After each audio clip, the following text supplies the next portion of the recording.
네, 여러분 5월에 과천에 오신 것을 환영합니다. 진행을 맡게 된 과학 커뮤니케이터 이독실입니다. 과학이라고 하는 것이 꼭 연구실 안에만 있는 것이 아니고요.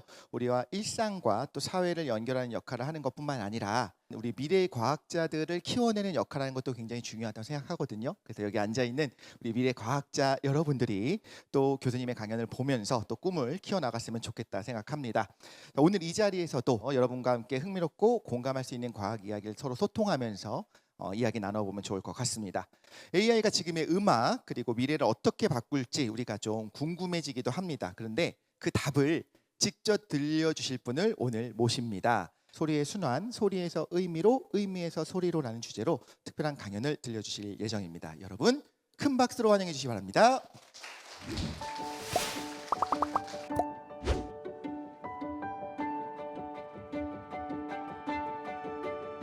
어서 오세요, 교수님. 반갑습니다. 네, 안녕하세요. 소개 감사합니다.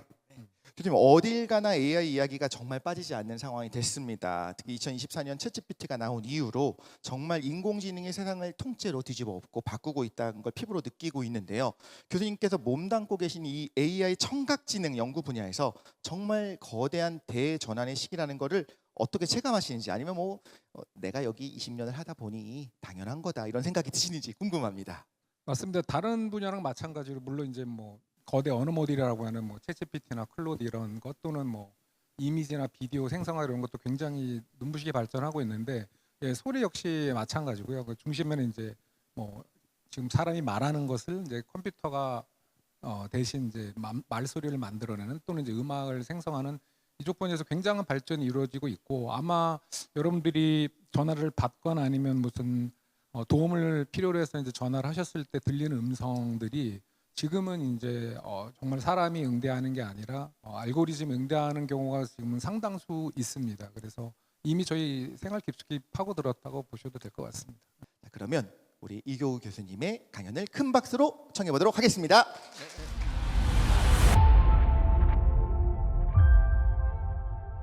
네, 안녕하세요. 방금 소개받은 이교구로 합니다. 오늘 저는 여러분들한테 소리에 대해서 말씀드릴 겁니다.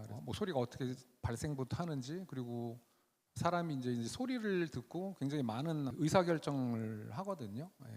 그리고 우리가 소리를 듣고 어떤 이 외부 환경을 이해를 하고 그 이해한 것을 바탕으로 또 우리가 행동을 취하고 하죠. 그런 과정이 계속 반복되는데 우리는 사람은 어떻게 그렇게 하는지, 그리고 제가 또 특별히 관심 있는 거는 그 사람이 하는 여러 가지 행위 중에 이제 소리에 관계된 것들을 어떻게 컴퓨터 알고리즘이 할 수 있는지, 그런 것들에 대해서 말씀을 드리겠습니다. 그 최근에 이제 개봉했던 영화죠. 프로젝트 헤일 메일이라고 하는 이제 공상과학 영화가 있습니다. 그 마션이라는 같은 작가가 쓴 책을 바탕으로 했고요. 근데 거기 보시면은 이제 몇 가지 이제 장면이 나오는데, 외계에 만약에 생물체가 있다면 우리가 만날 때 조우할 때 굉장히 궁금한 점이 많은데, 저들은 어떻게 의사소통을 할까? 이거 굉장히 궁금한 부분 중에 하나죠, 그렇죠?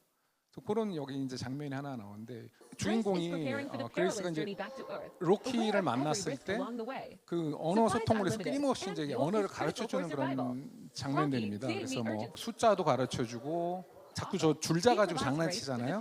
그 줄자에 써 있는 숫자도 있고 시계 얘기하고 계속해서 뭔가를 가르쳐 주려고 하죠. 근데 이거를 보면은 외계 생물체 우리가 만약 처음 만났을 때 어떻게 소통을 할까, 우리의 언어를 어떻게 가르쳐 줄까 하지만, 이건 사실 외계인이 아니라 언어를 이해할 줄 모르는 그런 외국인과 만났을 때 어떻게 의사소통할지 그 과정이랑 사실 똑같고요. 사실은 더 재밌는 거는 여러분이 태어나서 엄마 아빠랑 의사소통을 하게 되는 과정도 너무너무 놀랍고 정말 신기한 과정입니다. 엄마 아빠는 당연히 하지만 여러분들은 태어났을 때 말할 줄 전혀 몰랐거든요. 그런데 어느 순간에 여러분들이 말을 하고 듣고 이해하고 그런 걸 배우는데 굉장히 놀라운 능력이죠. 우리 주변에 굉장히 다양한 소리가 있어요, 여러분. 우리는 그런 굉장히 다양한 소리를 되게 잘 분별하고 듣고 이해할 수 있는 굉장히 놀라운 능력을 가지고 있거든요. 첫 번째 소리부터 한번 들어볼까요? 검은색 옷을 입고 있어. 네, 우리한테 익숙한 사람의 말소리죠. 네, 그 다음 거 들어볼까요? 네. 누구나 아마 피아노라는 악기의 소리일 거라고 아마 공감을 하실 거고, 일부 분들은 이거는 바흐의 프렐류드 중에 첫 소절이네 라고 이제 생각하신 분도 있을 거고, 멜로디가 아름답다라고 굉장히 여러 가지 해석을 하실 거예요. 그 다음 거 들어볼까요? 네. 예, 굉장히 짧은데 이거 혹시 무슨 소리인지 아시겠어요?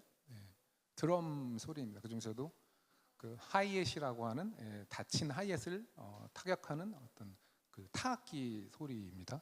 이건 무슨 뭐 휘파람 소리 같기도 하고 약간 사이렌 소리 같기도 하고, 이거는 지구상에 존재하지는 않는, 자연에는 존재하지는 않는 소리입니다. 다만 이제 저희가 기계를 이용해서 만들어낸 소리이고, 주파수가 이게 변조된다 그래서 우리가 주파수 변조된 신호, FM, 여러분 라디오 FM 아시죠? 그게 이제 frequency modulation, 주파수 변조의 약자인데, 그것을 우리가 듣는 소리로 이렇게 만들면 이렇게 할 수도 있습니다.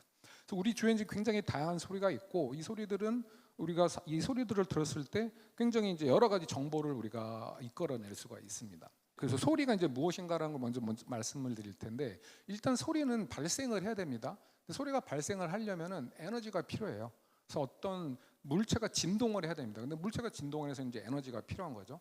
지금 제가 말소리를 내는 것도 제가 뭐 밥을 먹었기 때문에 몸에 에너지가 있죠. 그 에너지를 활용해서 제가 폐로부터 공기를 불러일으키고 제 성대를 지나가면서 어떤 음고, 피치라는 게 생기고, 그게 이제 이 구강, 비강을 거쳐서 말소리로 이제 돼서 나오는데, 일단은 어떤 진동하는 물체가 있어야 됩니다. 그 다음에 이게 전달이 돼야 돼요. 근데 전달이 되려면 매질이라는 게 필요합니다. 그러니까 진공, 우주 공간에서는 소리는 전달할 수가 없죠. 빛은 진공도 전달이 되지만, 그래서 소리는 반드시 매질이 있어야 되고, 지금 우리는 이 공기라는 그 대기라는 매질이 있기 때문에 소리의 압력이 전달이 될 수 있습니다. 소리가 전달되는 모양을 한번 그 도식한 건데, 저쪽에서 어떤 음원이 생겼다 했을 때 전 방향으로 퍼지면서 천장, 바닥에 있는 의자, 뭐 계단, 벽 이런 데 굉장히 반사가 되면서 수백 개, 수천 개의 어떤 그 반사가 된 신호가 같이 우리 귀에 들어오게 됩니다. 0. 몇 초 정도 지나고 나면은 전 공간이 마치 이 강의실 공간이라고 생각하셔도 될 것 같은데, 제가 지금 말하는 소리는 이제 물론 스피커를 통해서 나오긴 하지만 그게 바닥, 뭐 천장, 벽, 그다음에 여러분들 의자, 그다음에 여러분 몸에도 일부분 흡수되기도 하고 반사되기도 하면서 이제 퍼집니다. 그렇게 해서 소리가 이제 전달이 되고요. 그 다음에 마지막으로는 감각입니다. 우리가 들어야지 소리가 있는 거예요. 이거는 약간 뭐 철학적 질문이기도 한데, 뭐 그런 질문이 있잖아요. 뭐 아인슈타인이랑 그 닐 보어가 둘 다 노벨 물리학상을 탔죠. 그런 논쟁을 했었죠. 아무도 달을 보고 있지 않으면 달이 있는 거냐 없는 거냐. 관찰자가 굉장히 중요하다는 얘기거든요. 그래서 소리도 마찬가지죠. 우리가 듣는 사람이 없으면은 저 어디 시베리아에서 갑자기 뭐 몇백 년 된 나무가 그냥 오래돼서 그냥 쓰러졌는데 그럼 어마어마한 소리가 날 텐데, 그 주위에 만약에 아무도 없었다? 그럼 그 소리가 있는 거냐 없는 거냐, 뭐 이런 논쟁이랑 비슷한데, 우리는 듣는 사람이 있어야 돼요. 그래서 우리가 귀라는 감각기를 다 가지고 그 소리를 지각할 수 있어야 됩니다. 제가 지금 청각에 대해서 얘기했지만, 사람이 이제 살아간다는 거는 결국은요, 끊임없는 지각, 그 다음에 행동의 어떤 반복적인 사이클이거든요.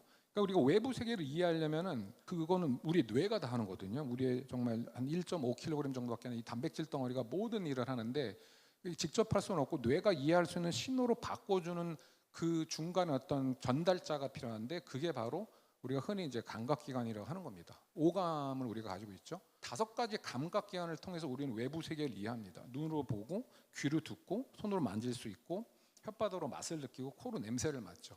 그럼 각각의 종류의 다른 종류의 신호들이 이제 어떤 전기 신호로, 즉 뇌가 이해할 수 있는 신호로 변환이 됩니다.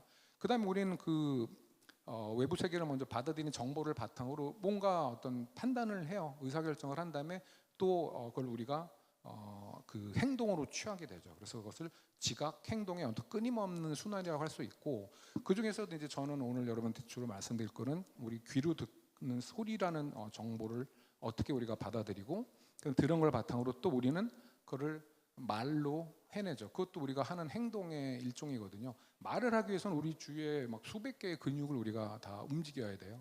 그런 행위에 대해서 오늘 주로 말씀을 드리겠습니다. 가장 이제 흔한 그 현상이, 여러분이 누군가 이렇게 대화를 하는 거죠. 여러분 누군가 대화를 한다고 가정을 해보면, 화자 입장에서는 무슨 말을 할까 그 내용을 머리에 떠올릴 테고, 그걸 사용해서 여러분이 아까 말씀드린 것처럼 입 주위, 그 다음에 뭐 성대 이런 데 근육을 이용해 가지고 말소리라는 거 만들어내고, 그 이제 공기를 통해서 전달이 되면 듣는 사람은 귀로 그걸 듣고 이해를 하고, 그다음에 또 반응을 하죠. 이제 화자 청자가 바뀌고 듣기 말하기가 계속해서 반복되는 현상이죠.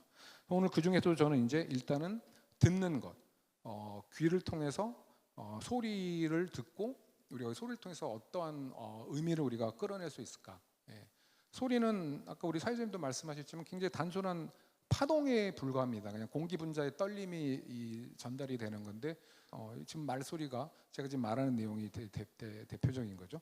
공기 분자의 떨림인데 굉장히 추상적이고 아주 복잡한 그런 정보를 전달할 수가 있고, 음악 같은 경우는 뭐 정보 전달은 아니지만 그거 역시 공기의 떨림인데 사람을 웃게도 만들고 막 기쁘게 뛰게도 만들고 막 울게도 하는, 어떻게 그런 것들이 가능할까 이런 거죠. 그리고 그런 것들을 과연 뭐 인공지능, 알고리즘 그런 걸 대신할 수 있을까? 일단 사람이 듣는 걸 잠깐 말씀드리자면은 굉장히 이제 여러 가지 이제 현상이 있습니다. 우리가 소리를 듣는다는 게 소리가 객관적으로 물리적으로 존재하는 거하고 사람이 이제 듣는 거랑은 약간의 차이가 있어요. 그러니까 분명히 존재하지만 우리가 못 들을 수도 있거든요. 아주 작은 소리는 못 듣고 아주 큰 소리는 들을 수 있는데 한 번밖에 못 듣습니다. 무슨 말이냐면은 아주 큰 소리 들으면 이제 귀가 아주 영구적으로 손상이 되거든요. 그 사이에 있는 건 저희가 다 들을 수 있고, 그거는 이제 소리의 크기를 가지고 얘기한 거라면, 그 다음에 또 하나 이제 소리 이제 주파수라는 게 있습니다. 주파수는 그 진동수라고 해서 초당 몇 번 떨리느냐거든요.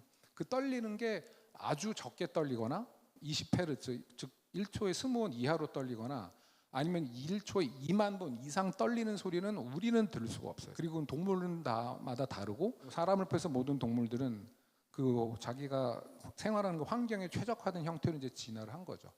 흔히 알다시피 뭐 강아지나 고양이 같은 경우는 저희보다 그 듣는 영역이 넓습니다. 그 중에서도 특히 이제 저희가 초음파를 통해서 소통한다고 알고 있는 박쥐 같은 경우는 인간의 10배도 넘잖아요. 200kHz. 그러니까 뭐 우리가 못 듣는 그 주파수 영역대에서 그들은 이제 소통을 하는 거죠.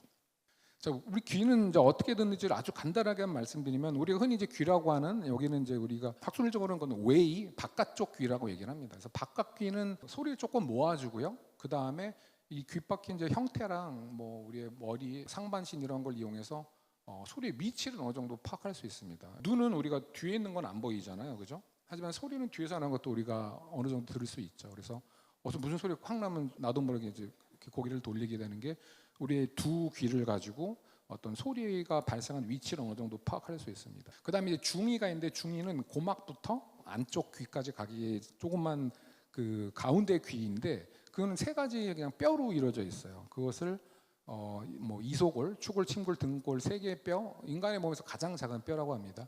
그게 이제 소리를 전달해주고, 그 다음에 이제 가장 흥미로운 건 이제 안쪽 귀에서 발생하는데, 그 달팽이 껍질처럼 생긴 거 있잖아요. 나성이로 말린 게, 그게 우리가 이제 흔히 달팽이관, 뭐 생긴 게 그렇다고 해서 이제 달팽이관이라고 하는 거고, 그건 딱딱한 뼈입니다. 근데 그 안에 이제 액체로 가득 차 있고, 그 안에 그 어떤 기저막이라고 해서 어떤 얇은 막이 있는데, 그게 아주 재미있는 그 역할을 하는 거죠. 그게 하는 일이 뭐냐면은 외부에서 들어온 그 음향학적 소리 정보를 아까 제가 말씀드린 것처럼 뇌가 이해할 수 있는 전기 신호로 바꿔줍니다.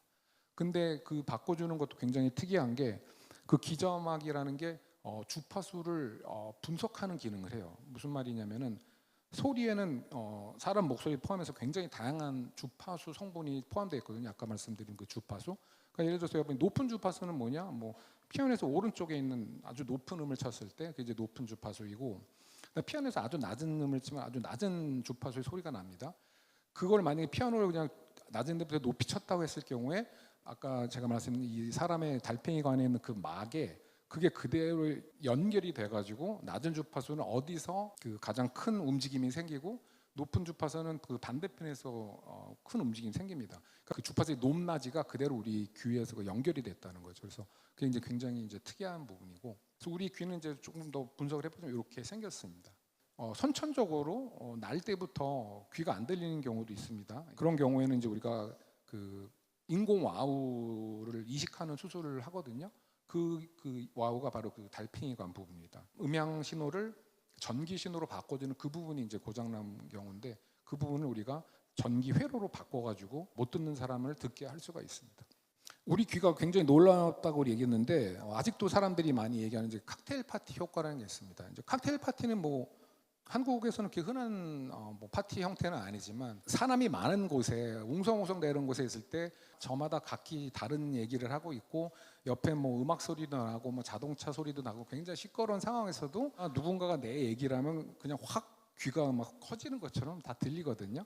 그걸 이제 우리가 칵테일 파티 효과라고 하는데 이건 굉장히 놀라운 능력이에요. 왜냐하면은 정말 수백 개의 여러 가지 소리가 있는데 내가 원하는 소리만 이렇게 들을 수 있는데 그거를 컴퓨터 알고리즘 하기는 굉장히 어려운데 지금 최근에는 그래도 여러 가지 이제 그런 뭐 딥러닝이라고 많이 얘기하는 그런 알고리즘들 그리고 데이터들이 많이 확보되면서 그거를 이제 우리가 AI에게 가르칠 수가 있어요. 그래서 그걸 만약에 AI에게 가르치면 어떤 일을 할 수 있냐? 음악에서 여러분이 예를 들어서 보컬만 뽑아내거나 또는 아니면 보컬만 지우는 뭐 그래서 MR 같은 걸 만들 수도 있고 기타 소리만 뽑아낼 수도 있습니다. 그 다음에 뭐 전화 통화나 뭐 이렇게 할 때 뭐 상대방 쪽에 굉장히 시끄러운 곳이 있으면 잘 안 들릴 텐데 그때 이제 그것을 뭐 잡음 같은 걸 깨끗하게 지워줄 수도 있고 그 다음에 이제 여러분이 회의에 이제 회의록을 나중에 작성하기 위해서 어떤 특정한 사람 뭐 A라는 사람이 얘기하는 것만 따로 우리가 뽑아서 그 회의록을 따로 만들 수도 있는 이런 여러 가지 일을 할 수가 있습니다. 근데 이런 일을 하기 위해서 우리가 컴퓨터에게 이 소리라는 정보를 전달을 해줘야 되거든요. 근데 이것을 그냥 있는 대로 그냥 파형으로 전달하면 굉장히 어렵습니다. 그래서 그것을 좀 더 정보가 풍부한 형태로 우리가 바꿔줄 필요가 있는데 그래서 우리가 이제 스펙트로그램이라고 해서 아주 쉽게 말씀드리면 소리를 사진으로 그냥 만들었다고 생각하시면 됩니다. 그래서 이 그림이 있는데 이 그림의 가로축은 시간이고요. 그다음 세로축은 어떤 주파수라고 생각하시면 돼요. 그래서 시간에 따라 주파수가 어떤 식으로 이제 변하는지를 보여준 것을 우리가 이제 스펙트로그램이라고 합니다. 요거는 저 위에 써 있는 뭐 I can see you라고 하는 영어를 발음한 것을 이 스펙트로그램이라는 사진 형태로 만들어 본 건데요. 여러분들이 아주 많은 소리를 듣고 그것을 이렇게 스펙트로그램이라는 사진 형태로 띄워놓고 그 과정을 막 반복하다 보면은 소리만 듣고 이게 어떤 저런 사진 형태로 나타나겠다 또는 저런 스펙트로그램이라는 사진 형태만 보고도 이게 대충 어떤 소리겠다는 거를 알 수가 있습니다. 그러니까 저 같은 경우는 그게 어느 정도는 돼요. 뭐 아주 명확하게 여기서 이 사람이 무슨 말을 하고 있다를 이것만 보고 말하기는 어렵지만 적어도 이 사람이 여기서 어떤 발음을 하고 있지 이런 것들은 어느 정도 파악이 가능합니다. 그리고 음악 신호를 보면은 여기서 이게 피아노가 이게 도를 치는지 라를 치는지 이런 것도 어느 정도 알 수가 있어요. 그래서 여러 가지 샘플을 보여드릴 텐데 아까 여러분이 다 들었던 소리들이에요.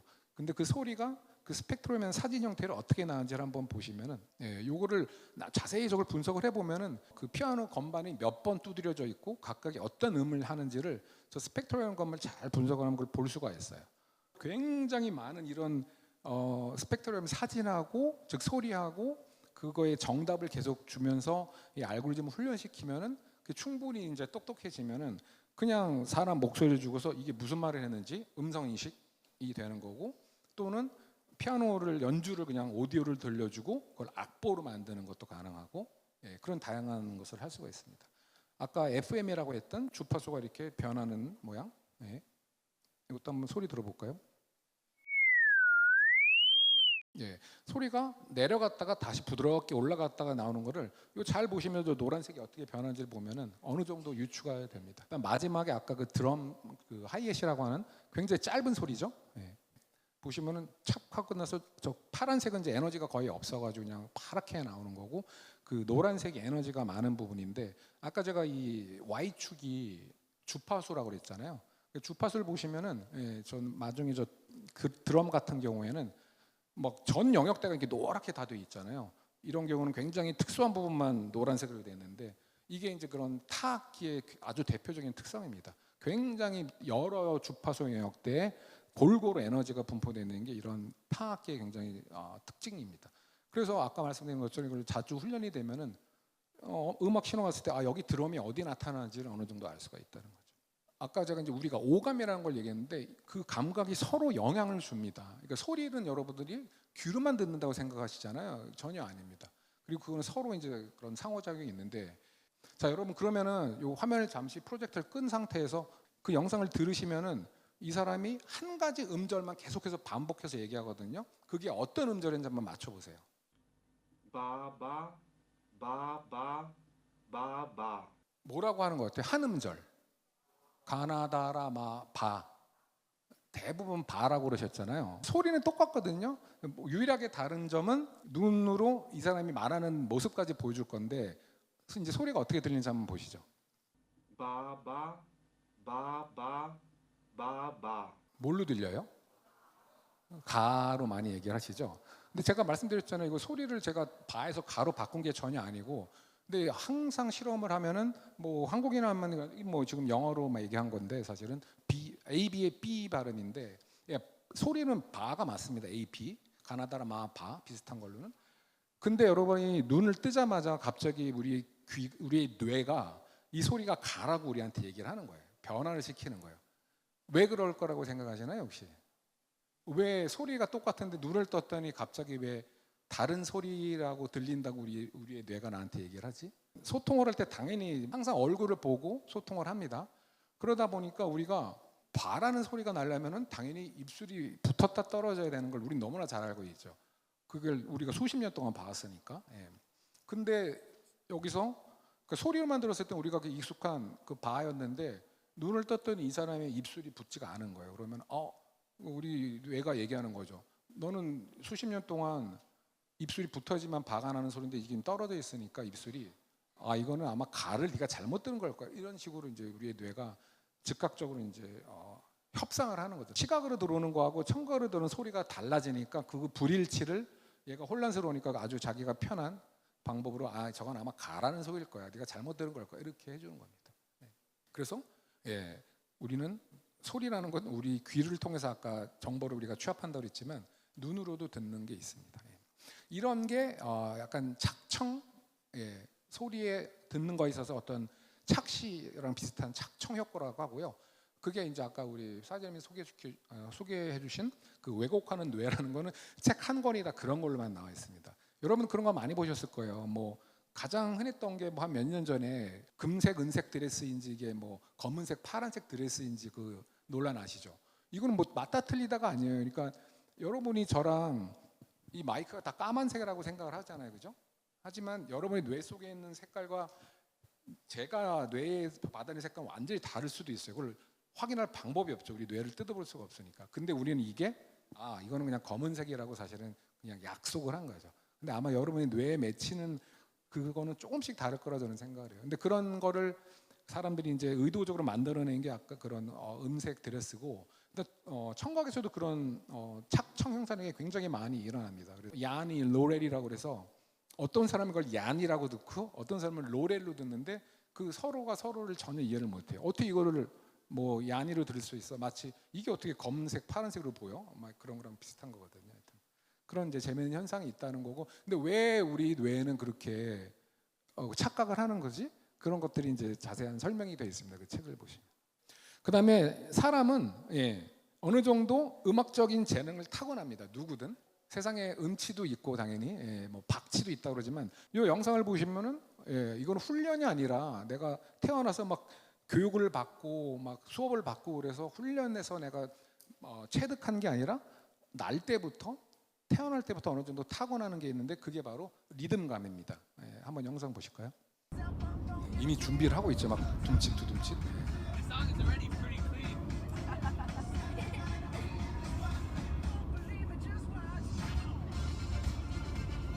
이렇게 따라하는 건 너무 쉬운 거거든요. 근데 이거를 여러 이렇게 실험해 보면 아주 영아일 때부터 이런 게 된다는 거예요. 그래서 이제 학자들은 이제 이런 거를 어떻게 설명하냐면은 우리 몸에는 일단 어느 정도 그런 규칙적인 리듬감이 있다. 왜냐하면 우리가 일단 우리 심장 박동수가 되게 규칙적이죠. 그다음에 걸음걸이, 그다음 특히 우리가 말하는 것도 우리가 자음이랑 모음, 그다음에 음절, 뭐 단어, 문장 이런 것들이 굉장히 규칙적인 리듬을 갖고 있다고 합니다. 그래서 사람이 그런 어떤 규칙적인 어떤 비트나 이런 리듬에 쉽게 우리가 그런 걸 지각할 수 있지 않을까라고 설명을 하고요. 그다음 음악이 갖고 있는 아주 또 큰 힘 중에 하나는, 음악은 아까 제가 말씀드린 것처럼 어떤 뭐 정보를 전달하거나 사실을 전달하려는 목적보다는 어떤 감동을 전달하는 게 굉장히 크죠. 근데 그거의 어떤 그 효과가 굉장히 오랜 동안 지속이 될 수 있다는 거고, 특히 영상에서 보실 것처럼 굉장히 오랜 전 기억을 떠올리게 하는 그런 놀라운 능력을 갖고 있습니다. 이분은 원래 과거에 이제 젊으실 땐 발레리나셨어요. 전문 무용수였죠. 그런데 이제 나중에 나이가 드시면서 안타깝게도 이제 그 파킨슨씨 병이라 해서 몸에 이제 운동 기능이 굉장히 제약된 상태잖아요. 그래서 지금 계속 앉아 계셔야 되고 몸을 거의 거동을 못 하는데, 근데 본인이 그 무용수로 활동할 당시에 음악을 듣는 순간 몸이 기적처럼 움직입니다. 뇌 질환으로 몸의 움직임이 굉장히 제약적인 분인데 그 10년, 20년 전에 그 음악을 듣고 몸이 이제 스스로 이제 기억을 한 거죠.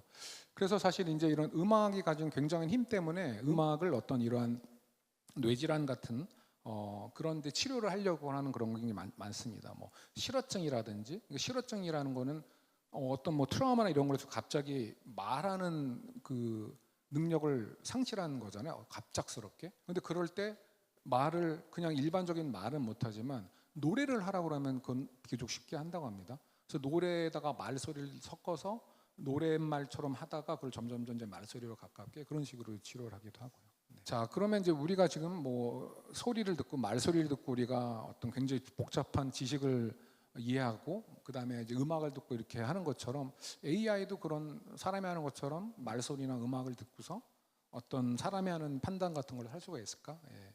이런 것들을 이제 저희 연구실에서 많이 해왔고 저희 연구실은 그걸 이제 여러 가지 방법이 있습니다. 이걸 하게 하는 방법은 굉장히 여러 가지 길이 있지만 저희는 그 중에서도 이제 기계학습이라고 하는 즉 사람이 여러 가지 어떤 자극이나 경험에 노출이 되면서 그게 쌓였을 때 그 어떤 그 해당 분야에 대해서 전문가가 되듯이 기계학습도 그런 그 과정 중에 하나이고 아까 말씀드린 것처럼 알고리즘한테 계속해서 소리를 들려주면서 이건 무슨 소리야 알려주면은 그 충분한 데이터로 이제 훈련이라고 우리가 얘기를 하죠. 훈련이 되면은 사람이 하는 것처럼 하는 기능을 할 수가 있습니다.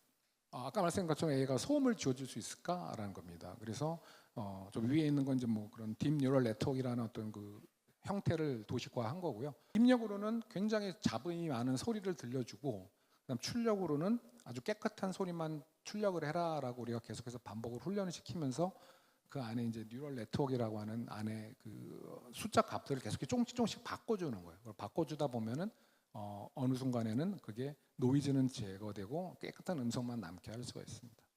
이 영상을 한번 보시면은 You know, any 굉장히 aircraft I 시끄러운데 could get into fly, I like flying it. I was through that P-51 in the movie. That's my airplane.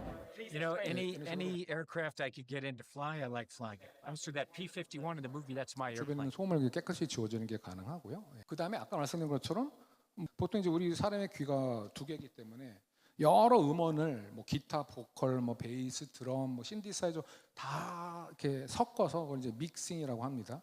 그리고 이제 레프트, 라이트, 스테레오로 바꿔주는데 그걸 이제 거꾸로 원래 있던 보컬만 뽑아준다든지 지운다든지 하는 게 이제 가능한 거죠. What I was wearing, if I was rude, could I be separated from my 이렇게 good 반주만 ideas 싹 and 지울 수도 있고요. powers? 반대로 이제 보컬만 지우면은 여러분이 여기다 이제 노래를 따라할 수도 있는 거죠. 그 다음에 어떤 음악을 들으면 굉장히 기분이 좋아지기도 하고, 어떨 때는 어떤 음악을 들으면은 굉장히 이제 가라앉고 좀 침울하기도 그렇고. 그리고 음악에서 우리가 만약에 어떤 그런 감정을 뽑을 수 있으면은 내가 뭐 기분 좋을 때 들을 수 있는 노래, 아니면 내가 뭔가 좀 지금 이렇게 다운돼 있어서 나를 좀 북돋아줄 수 있는 노래, 아니면 나를 오히려 반대로 차분하게 해줄 수 있는 노래, 이런 식으로도 음악을 우리가 뭐 플레이리스트를 만들 수가 있겠죠. 그래서 이것도 저희가 국내 음원회사랑 같이 협업을 해가지고 그리고 훈련 데이터를 가지고 어느 정도 가르치면은 그 다음에 완전 새로운 노래를 듣고도 거기서 음악에 그서 느껴지는 감정이 어떤 건지를 자동으로 이렇게 유추하는 게 가능합니다. 그래서 이 음악 같은 경우 중간에 막 감정이 막 변하거든요. 그런 것도 잘 뽑아낸 걸 볼 수가 있습니다. 지금 뭐 슬픈, 뭐 잔잔한, 뭐 소울풀한 이런 감정이 지배적이다가 갑자기 이제 좀 무드가 바뀌죠. 신나는 뭐 그리고 댄서블한 뭐 춤추기 좋은 뭐 파워풀한 뭐 이런 식으로도 가능하고요.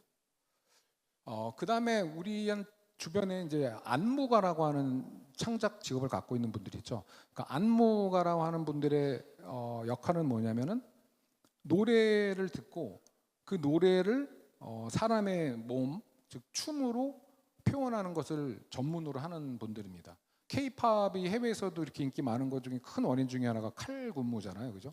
그 안무가가 그 음악을 듣고 이걸 어떻게 몸으로 표현했을 때 과연 어떤 시너지가 날까, 그것만 고민하는 분들이죠. 근데 뭐 그렇게 K-팝뿐만이 아니라 이런 발레는 음악이랑 뗄래야 뗄 수가 없어요, 춤을. 그 다음에 뭐 피겨 스케이팅 같은 경우. 근데 한국의 전통 무용 같은 경우도 춤과 음악은 항상 같이 있습니다. 그래서 그 전문가 안무가 분들이 만들어 오는 이 K-팝 음악과 그 춤의 관계를 우리가 그 동영상으로부터 파악을 하려고 했던 거죠. 그래서 그것도 역시 이제 인공지능 알고리즘을 훈련을 시켰습니다. 자, 이 음악과 어울리는 춤은 이 춤이야. 이거 안무가 만들어 놓은 거니까 이것을 잘 보고 네가 한번 그 둘의 관계를 한번 파악을 해봐. 훈련이 끝난 다음에는 그러면 이것처럼 아예 훈련에 쓰이지 않은 새로운 노래를 줬을 때 AI가 만들어낸 안무라고 생각하시면 됩니다. 한번 들어보실까요? 어울리는지 한번 보세요. 네.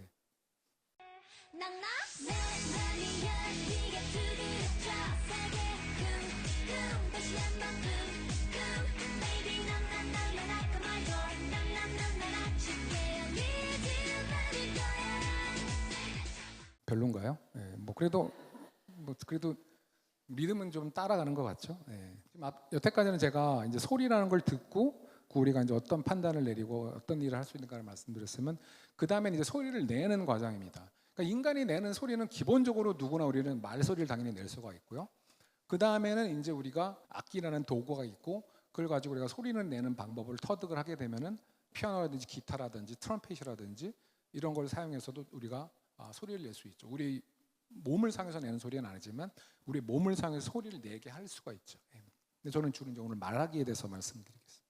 아까 제가 처음에 시작할 때 이제 프로젝트 헤일 메리도 말씀드리긴 했지만 이 말하기라는 게 여러분 어마어마한 겁니다. 이게 왜 어마어마한 거였냐면은 여러분 수십만 년 전으로 되돌아가 보세요. 호모사피엔스가 이제 처음으로 지구에 등장을 했을 때 뭐 다른 동물에 비해서 우리가 오래 빨리 달릴 수도 없고 뭐 하늘을 날 수도 없고 날카로운 뭐 발톱이나 뭐 이빨이 있는 것도 아닌데 어떻게 그들과 종과의 경쟁에서 살아남을 수 있을까? 뭐 인간은 뭐 직립보행도 했고 뭐 도구를 쓸 줄도 알고 뭐 그 굉장히 발달된 두뇌를 갖고 있어서 뭐 여러 가지 그 이유가 있었겠지만 그 중에 하나가 협업할 수 있는 거거든요. 그러니까 제가 호랑이랑 1대1로 싸우면 집니다. 그죠? 하지만 5명, 10명, 20명이랑 모이면은 호랑이도 이길 수도 있고 그리고 굉장히 어려운 일도 우리가 할 수가 있어요. 그러면은 10명, 20명이 같은 목적을 갖고 있어야 되잖아요. 각자 호랑이를 잡는 방법을 각자 다 따로 생각하고 있으면 그거는 한 명이랑 싸우는 건 마찬가지죠. 자, 그러려면은 내가 가지고 있는 생각, 아이디어가 저 사람한테도 전달이 돼야 돼요. 그래서 사람들은 그럼 뭐가 필요하냐? 그러니까 결국 소통이라는 게 필요한데 그러면 내가 가지고 있는 아이디어를 어떻게 저 사람한테 전달을 해줄 거냐는 거죠. 뭐 손짓 바시로 할 수도 있지만 굉장히 제한적이죠. 그걸로 우리가 전달할 수 있는 정보의 양은. 뭐 나무 작대기로 그림을 그리는 것도 굉장히 불편합니다.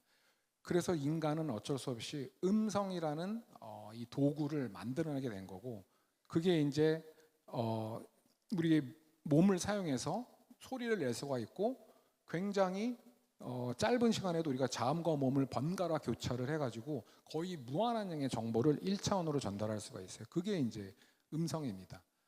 그게 그리고 굉장히 오랜 동안 체계화되면서 이제 음성 언어라는 체계가 확립이 된 거고 그 다음에 이제 문자 언어까지 생기면서 구전해줄 필요가 없이 기록으로 남길 수가 있는 거고 후세들은 그걸 계속해서 들어서 새로 익히는 게 아니라 그냥 보기만 해도 어디든 전파도 가능하고 그래서 이제 우리는 이렇게 찬란한 이제 문명을 꽃피게 된 거죠. 근데 처음에 우리가 음성을 이렇게 만들고 배우게 된 거가 어떻게 생겼는지는 아직도 굉장히 모르는 부분이 많아요. 말을 하기 위해서는 사실 우리 몸에 굉장히 많은 부분을 사용을 해야 돼요. 근데 여러분들이 무슨 말을 할 때 내가 혀의 위치를 어디다 가져가고 입술은 어떻게 하고 비강하고 구강을 연결시켜주는 저 연구개를 닫을까 말까 우리 고민 전혀 안 합니다. 그냥 말을 하려고 하면 그게 다 알아서 돼요. 저절로. 굉장히 많이 기관이 움직이는 걸 볼 수가 있습니다. 혀가 그리고 굉장히 빠르게 움직인단 말이에요. 네.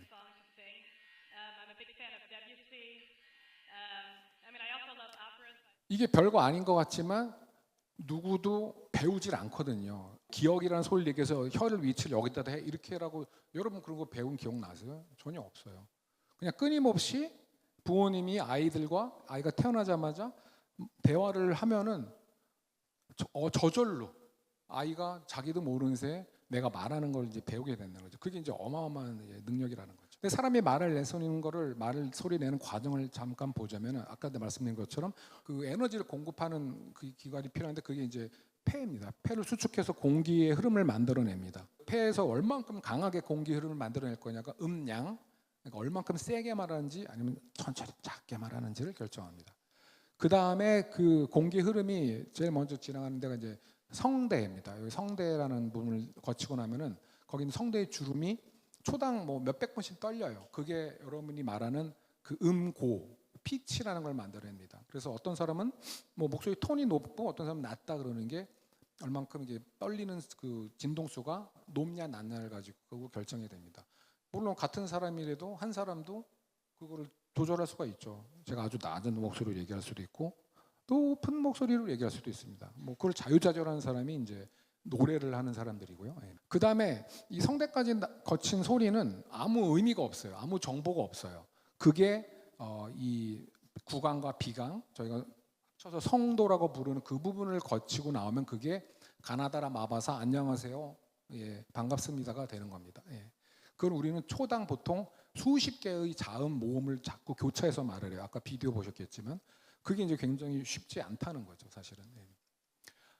근데 저희 연구실에서는 이렇게 사람이 요 네 가지 형태로 말소리를 낼 때 그런 이런 물리적인 구조를 따가지고 저희가 그거를 인공지능 모델을 만드는데 저희가 그거를 그대로 구현을 했습니다. 아까 그 그림이랑 똑같아요. 그래서 음량 얼만큼 세게 크게 말할 건지, 그 다음에 음고 얼마나 높게 낮게 얘기할 건지, 그 다음에 어떤 말을 하고 있는지, 어떤 발음들을 말소리를 하고 있는지 하는 말소리 부분, 그 다음에 이제 하나가 음색이라는 부분인데, 음색은 뭐냐면은 여러분 똑같은 가운데 도레미파솔라시 그 도를 쳤는데 여러분이 피아노 소리 들었을 때랑 바이올린 소리 들었을 때랑 완전히 구별할 수 있잖아요. 똑같은 크기와 똑같은 높이로 쳤는데 연주를 했는데 그래도 둘을 다르게 들을 수 있다. 그걸 우리가 음색이라고 합니다. 뭐 사운드 컬러라고 말 그대로 톤 컬러라고도 얘기를 하고, 뭐 여러분의 친구의 목소리를 다 구별할 수 있는 게 똑같이 아라고 얘기해도 그걸 구별할 수 있는 게 이제 음색이라고 생각하시면 돼요. 예. 그 사람의 어떤 목소리의 어떤 생김새, 쉽게 얘기하면 목소리의 마스크라고 생각하시면 됩니다. 이 네 개를 저희가 다 분해해서 인공지능 알고리즘 훈련하는 방법을 저희가 만들어냈고, 이게 다 끝나고 나면은 저희는 굉장히 다양한 종류의 입력을 받아들여서 그 네 가지를 아주 자유자재로 막 바꿀 수가 있어요. 그러면 굉장히 재미있는 것들, 그리고 상상으로만 가능한 것들도 할 수가 있습니다. 예를 들어서 목소리를 디자인하는 게 가능해요. 아까 저희 그 헤일 메리 봤을 때 그 로키한테 맞는 목소리 찾아주느라고 그레이스가 굉장히 여러 목소리를 가지면서 이게 너한테 어울린다고 했잖아요. 이거 재밌는 게 목소리라는 건 여러분들 타고나죠. 타고 태어나는 거거든요. 어떤 사람은 굉장히 중저음의 목소리를 가질 수도 있고, 어떤 사람은 굉장히 톤이 높고 굉장히 뭐 발랄한 그런 목소리를 가질 수 있습니다. 근데 여러분이 만약에 애니메이션을 만든다고 생각해 보세요. 애니메이션을 만드는데 그 당연히 스토리텔링도 해야 되고 막 기획을 해야 될 거잖아요. 어떤 주인공을 여러분이 결정했어요. 자, 주인공이 뭐 10대 여성이고 뭐 어렸을 때 굉장히 뭐 고난을 많이 겪었는데 나중에 되게 훌륭한 사람으로 성장하는 뭐 그런 스토리다 했을 경우에 소리로부터 굉장히 여러 가지 정보를 얻을 수가 있습니다. 그죠? 그러면 그런 캐릭터를 선정했을 때 보통은 우리가 만약 영화를 만든다 그러면 그 캐릭터를 잘 소화할 만한 어떤 배우들을 저희가 캐스팅을 하잖아요. 요 역에는 뭐 신혜선 배우님이 딱 맞겠다. 뭐 이런 식으로 하죠. 근데 이게 만약 애니메이션이에요. 그러면은 만들어내야 되잖아요. 그러면은 어떻게 하겠어요? 그 10대 여성 그리고 뭐 굉장히 풍파를 겪었지만 다 극복해서 나중에 성공하는 그런 어떤 이미지를 떨었을 때 그걸 그림으로 한번 누군가 그려낼 거고요. 자, 그러면 그 다음에 목소리는 어떻게 할까요? 왜냐면 애니메이션이니까 대화도 하고 대사도 전달하고 막 그래야 될 거 아니에요. 그럼 보통 또 그거에 맞는 성우를 우리가 섭외를 하게 되죠, 그죠? 근데 감독님의 입장에서 그 어떤 외형이나 이런 거 그림으로 그려서 했지만, 그러면 아까 그 말한 그 10대 여성 그거에 잘 맞는 목소리는 뭘까라는 걸 고민할 수밖에 없는데, 그걸 고민하는 거를 그냥 말로 텍스트로 이렇게 표현을 하면은 만들어줄 수가 있는 게 요즘의 기술입니다. 그래서 예를 들어서 밝은 여고생 목소리, 그러면 여러분이 대충 떠오르는 게 있잖아요. 한번 들어볼까요? 선생님, 오늘 혜온 아프다고 일찍 조퇴한대요. 그다음 세 번째 거부터 들어볼게요. 상냥하고 천진난만한 소녀 목소리입니다. 반가워 친구야. 나는 이 구역의 요정 혜온이라고 해. 이거 그냥 텍스트로만 했을 때 저런 목소리를 찾아주는 겁니다. 마지막 거 들어볼까요? 아이고, 우리 손녀딸 잘 지냈어? 어느 정도 뭐 어울리죠. 근데 두 번째가 좀 재밌는데요. 사악하고 음흉한 사이비 종교 교주라고 우리가 A한테 말을 한 겁니다. 약간 프롬프팅 하듯이 말을 했을 때 어떤 목소리를 만들어줄지 한번 들어보겠습니다. 어서 오세요, 자매님.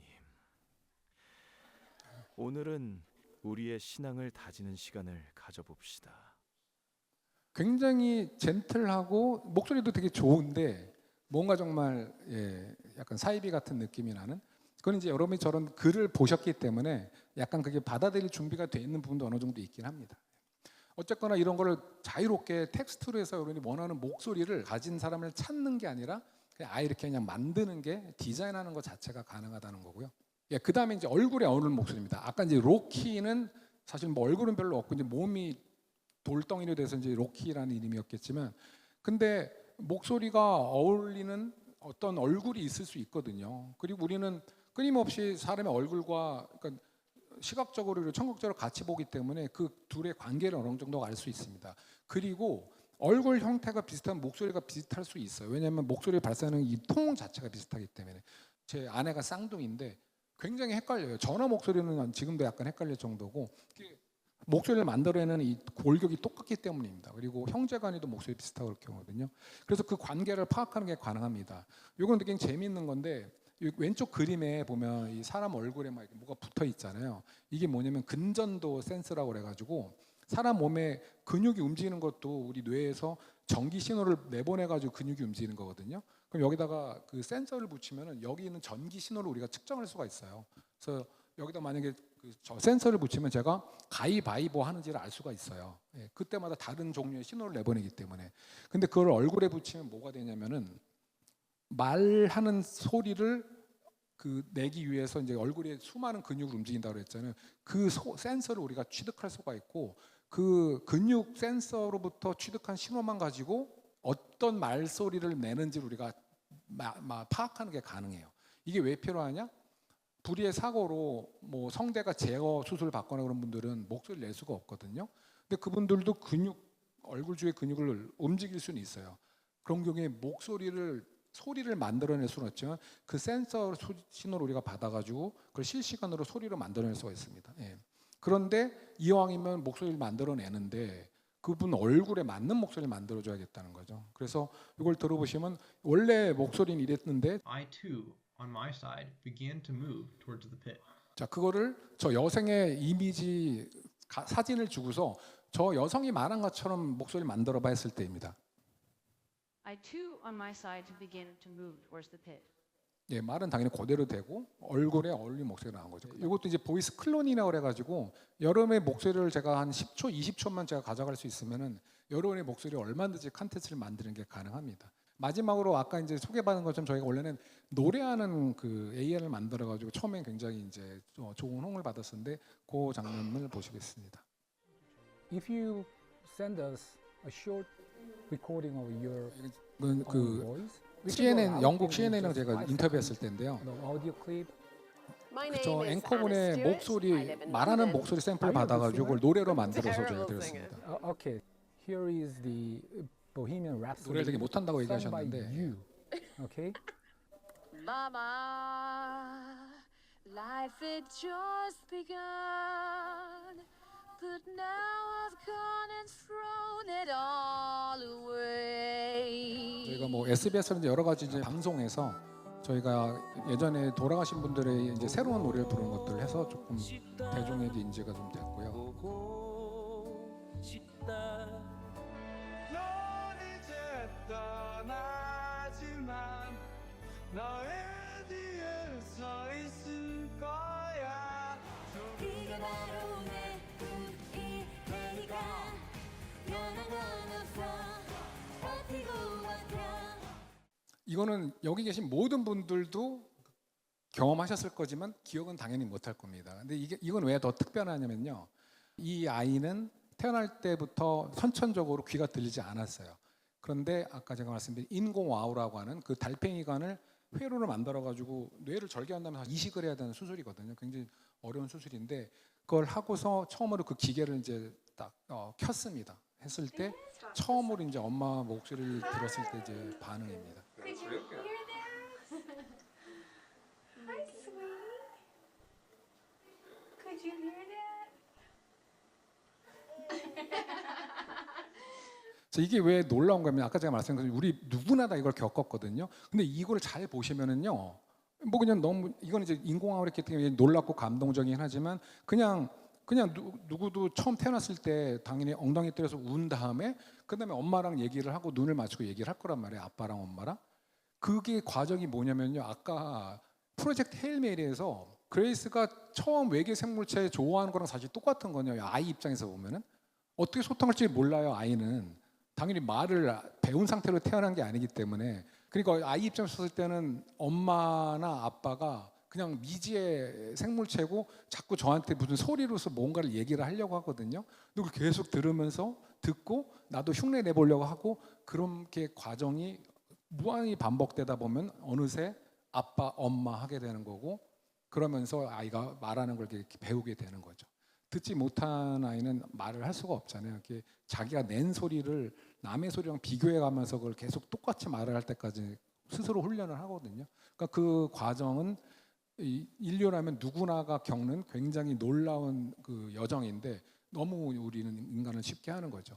인간은 말소리를 통해서 서로 소통하고 집단을 만들고 여러 가지 놀라운 일들을 수행하기 위해서 그게 반드시 필요했던 어떻게 보면 그 진화의 산물이라고 할 수 있는 거거든요. 그래서 오늘 여러분들이 너무도 자연스럽게 느꼈던 저게 안녕하세요인지 잘 가세요인지 구별할 수 있는 거 쉽게 누군가에게 내가 원하는 것을 말로서 이제 표현할 수 있는 거 이게 여러분들이 굉장히 놀라운 능력을 타고나신 걸 다시 한번 제가 상기시켜드리면서 오늘 강의 여기서 마무리하도록 하겠습니다. 네, 경청해 주셔서 감사합니다.